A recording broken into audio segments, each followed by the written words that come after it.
President Anderson, members of the faculty, Board of Trustees, distinguished guests, my old colleague, Senator Bob Byrd, who has earned his degree through many years of attending Knight Law School, while I am earning mine in the next 30 minutes, distinguished guests, ladies and gentlemen. It is with great pride that I participate in this ceremony of the American University, sponsored by the Methodist Church, founded by Bishop John Fletcher Hurst, and first opened by President Woodrow Wilson in 1914. This is a young and growing university, but it has already fulfilled Bishop Hurst's enlightened hope for the study of history and public affairs in a city devoted to the making of history and to the conduct of the public's business. By sponsoring this institution of higher learning for all who wish to learn, whatever their color or their creed, the Methodists of this area and the nation deserve the nation's thanks. And I commend all those who are today graduating. Professor Woodrow Wilson once said that every man sent out from a university should be a man of his nation as well as a man of his time. And I'm confident that the men and women who carry the honor of graduating from this institution will continue to give from their lives, from their talents, a high measure of public service and public support. There are few earthly things more beautiful than a university, wrote John Masefield in his tribute to English universities, and his words are equally true today. He did not refer to towers or to campuses. He admired the splendid beauty of a university because it was, he said, a place where those who hate ignorance may strive to know, where those who perceive truth may strive to make others see. I have therefore chosen this time and place to discuss a topic on which ignorance too often abounds and the truth too rarely perceived, and that is the most important topic on earth, peace. What kind of a peace do I mean, and what kind of a peace do we seek? Not a Pax Americana enforced on the world by American weapons of war, not the peace of the grave or the security of the slave. I am talking about genuine peace, the kind of peace that makes life on earth worth living, the kind that enables men and nations to grow and to hope and build a better life for their children. Not merely peace for Americans, but peace for all men and women. Not merely peace in our time, but peace in all time. I speak of peace because of the new face of war. Total war makes no sense in an age where great powers can maintain large and relatively invulnerable nuclear forces and refuse to surrender without resort to those forces. It makes no sense in an age where a single nuclear weapon contains almost 10 times the explosive force delivered by all the Allied air forces in the Second World War. It makes no sense in an age when the deadly poisons produced by a nuclear exchange would be carried by wind and water and soil and seed to the far corners of the globe and to generations yet unborn. Today, the expenditure of billions of dollars every year on weapons acquired for the purpose of making sure we never need them is essential to the keeping of peace. But surely the acquisition of such idle stockpiles, which can only destroy and never create, is not the only, much less the most efficient, means of assuring peace. I speak of peace, therefore, as the necessary, rational end of rational men.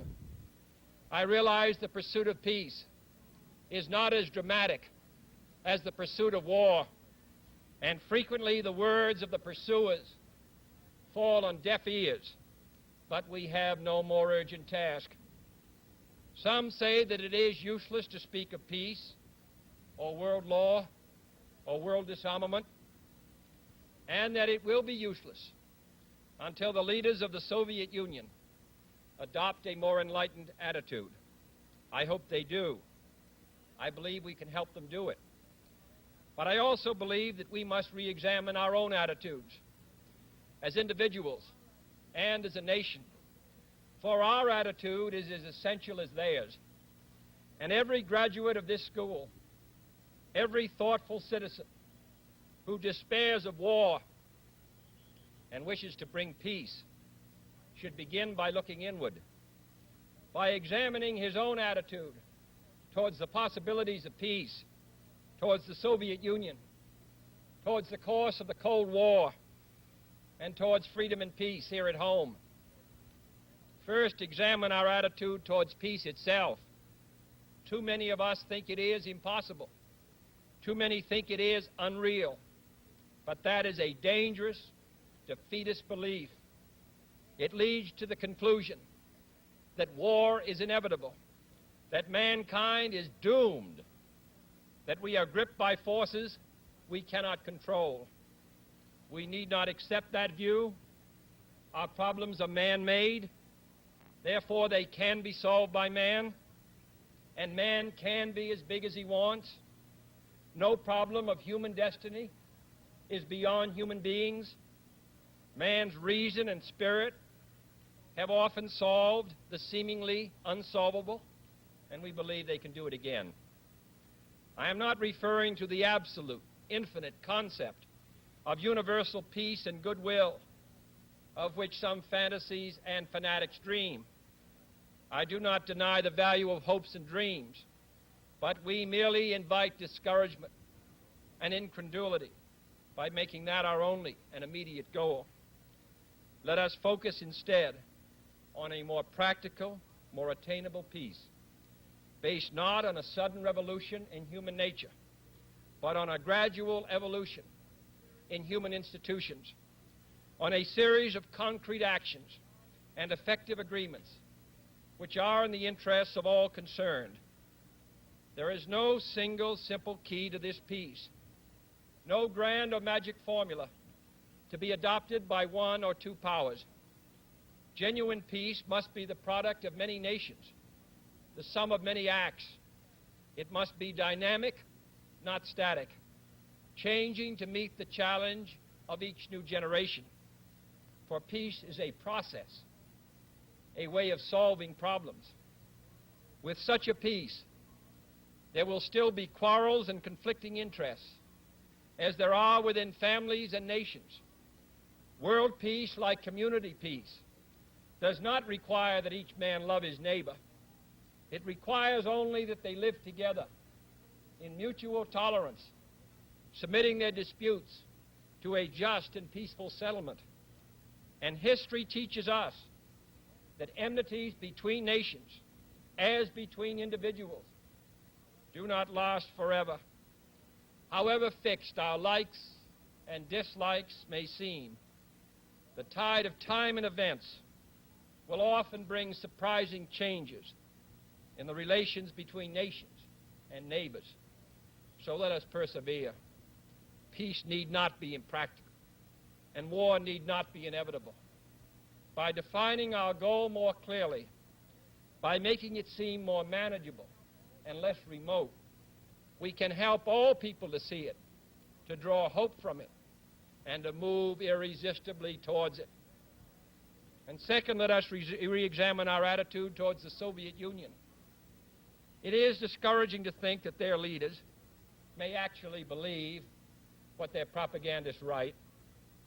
It is discouraging to read a recent authoritative Soviet text on military strategy and find on page after page wholly baseless and incredible claims, such as the allegation that American imperialist circles are preparing to unleash different types of war, that there is a very real threat of a preventative war being unleashed by American imperialists against the Soviet Union, and that the political aims, and I quote, of the American imperialists are to enslave economically and politically the European and other capitalist countries and to achieve world domination by means of aggressive war, unquote. Truly, as it was written long ago, the wicked flee when no man pursueth. Yet it is sad to read these Soviet statements, to realize the extent of the gulf between us. But it is also a warning to the American people not to fall into the same trap as the Soviets, not to see only a distorted and desperate view of the other side, not to see conflict as inevitable, accommodation as impossible, and communication as nothing more than an exchange of threats. No government or social system is so evil that its people must be considered as lacking in virtue.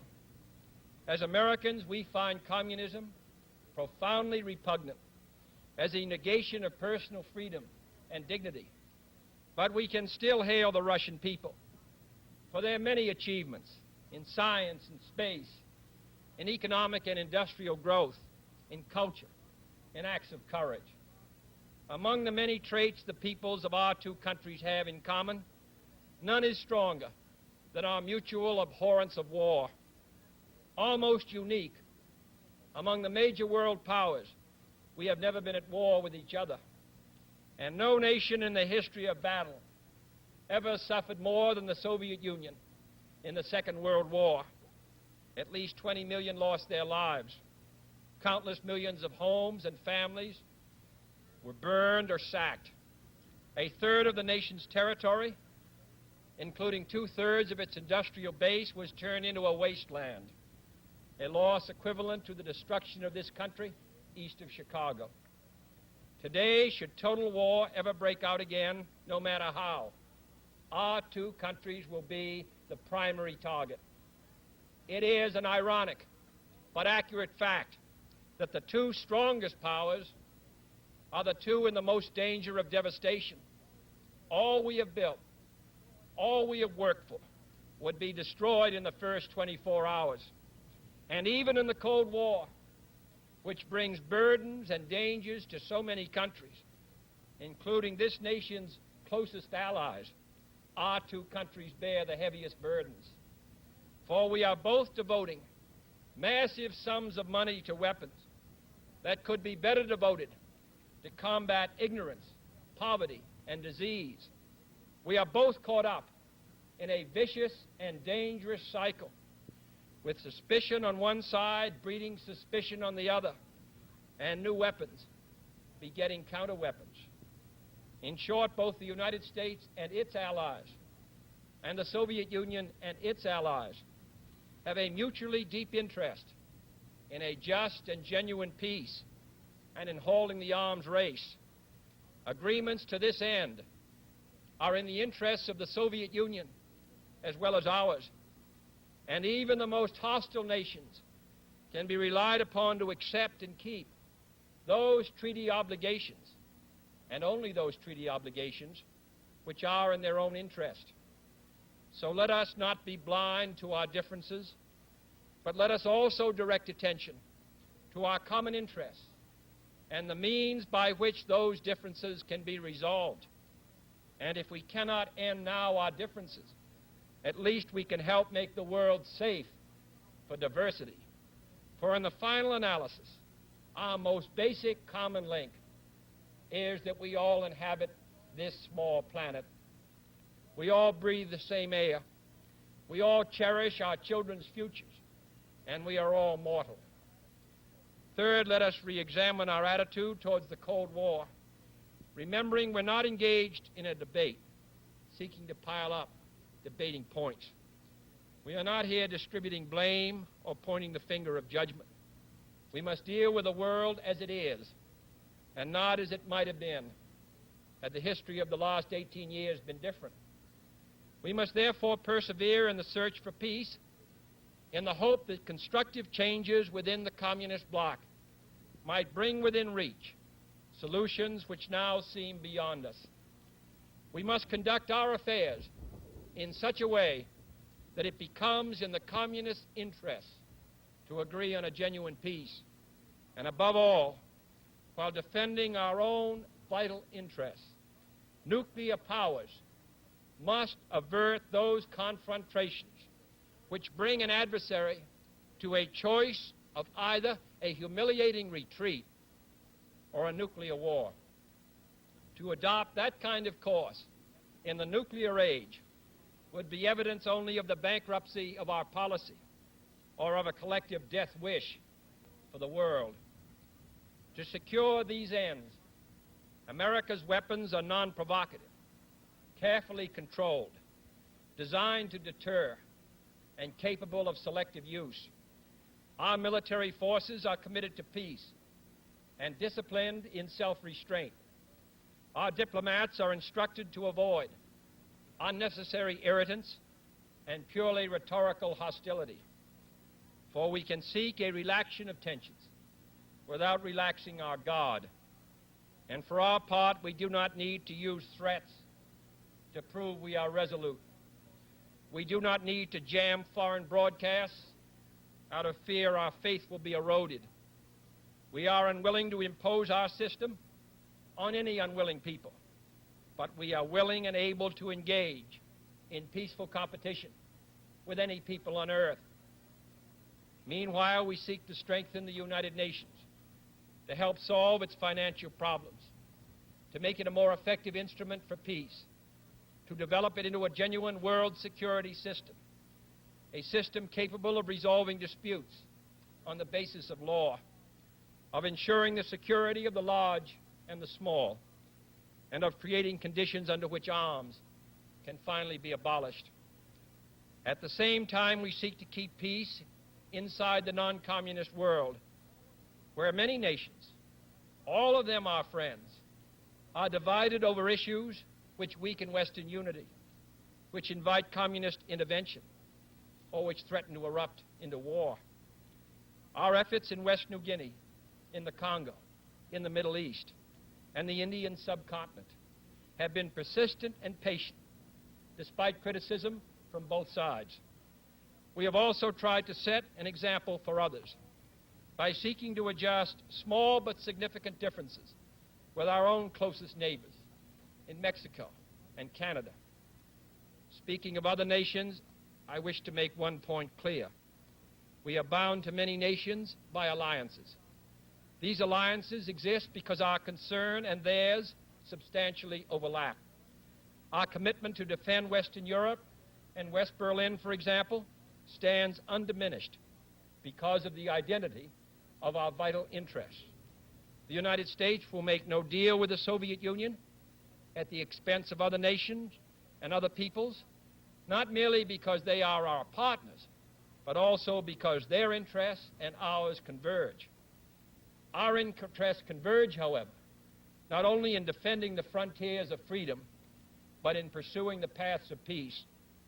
It is our hope and the purpose of Allied policy to convince the Soviet Union that she too should let each nation choose its own future, so long as that choice does not interfere with the choices of others. The communist drive to impose their political and economic system on others is the primary cause of world tension today. For there can be no doubt that if all nations could refrain from interfering in the self-determination of others, the peace would be much more assured. This will require a new effort to achieve world law, a new context for world discussions. It will require increased understanding between the Soviets and ourselves. An increased understanding will require increased contact and communication. One step in this direction is the proposed arrangement for a direct line between Moscow and Washington to avoid on each side the dangerous delays, misunderstandings, and misreadings of others' actions which might occur at a time of crisis.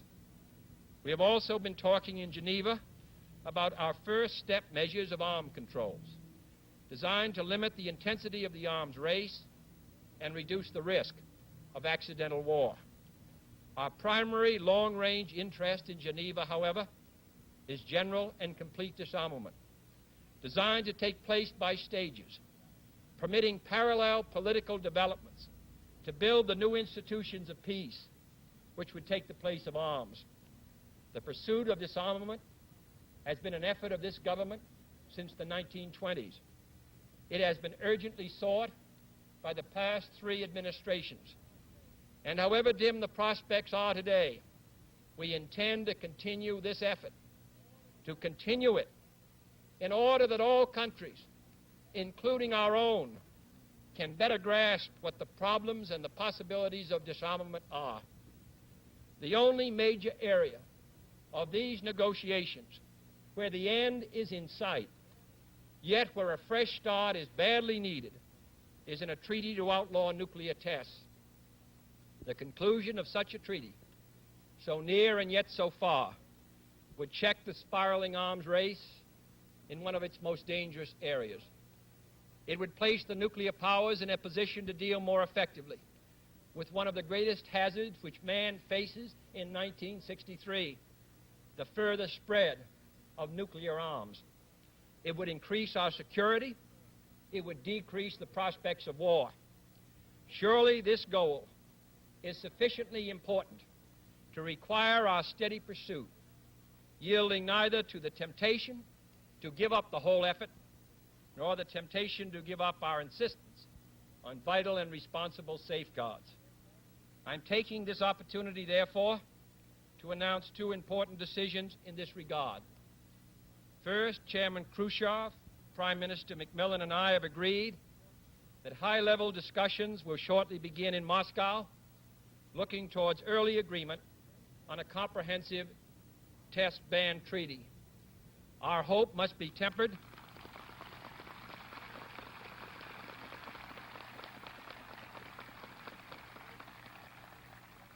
Our hopes must be tempered with the caution of history, but with our hopes go the hopes of all mankind. Second, to make clear our good faith and solemn convictions on this matter, I now declare that the United States does not propose to conduct nuclear tests in the atmosphere so long as other states do not do so. We will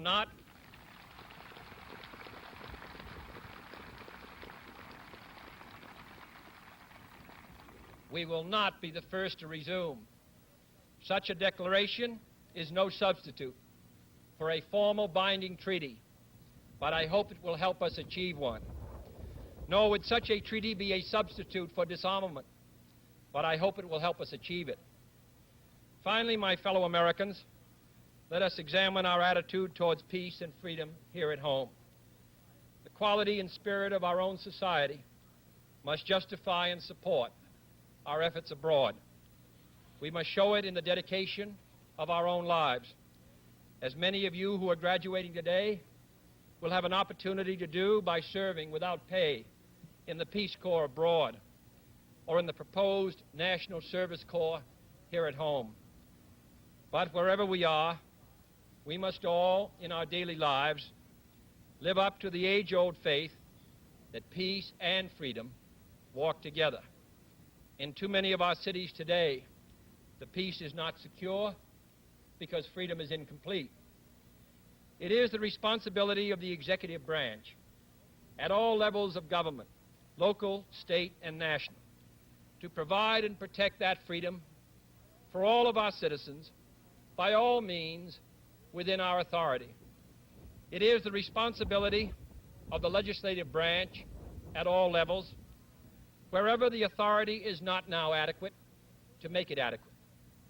And it is the responsibility of all citizens in all sections of this country to respect the rights of others and respect the law of the land. All this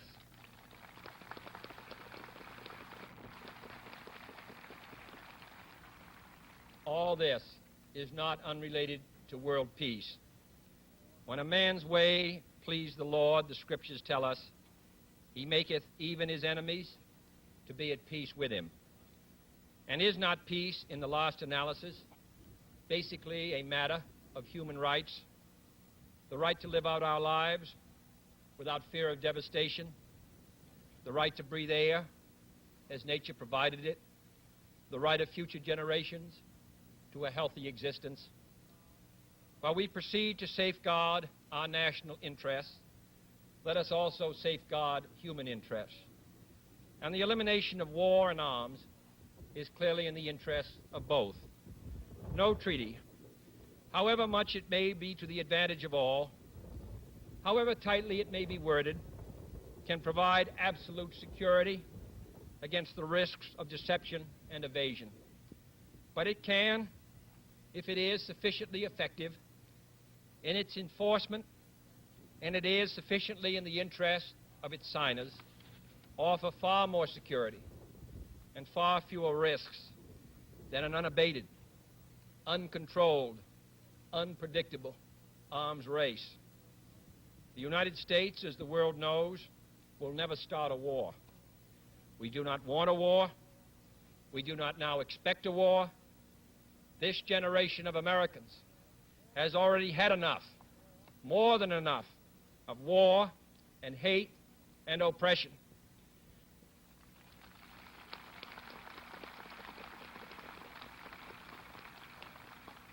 We shall be prepared if others wish it.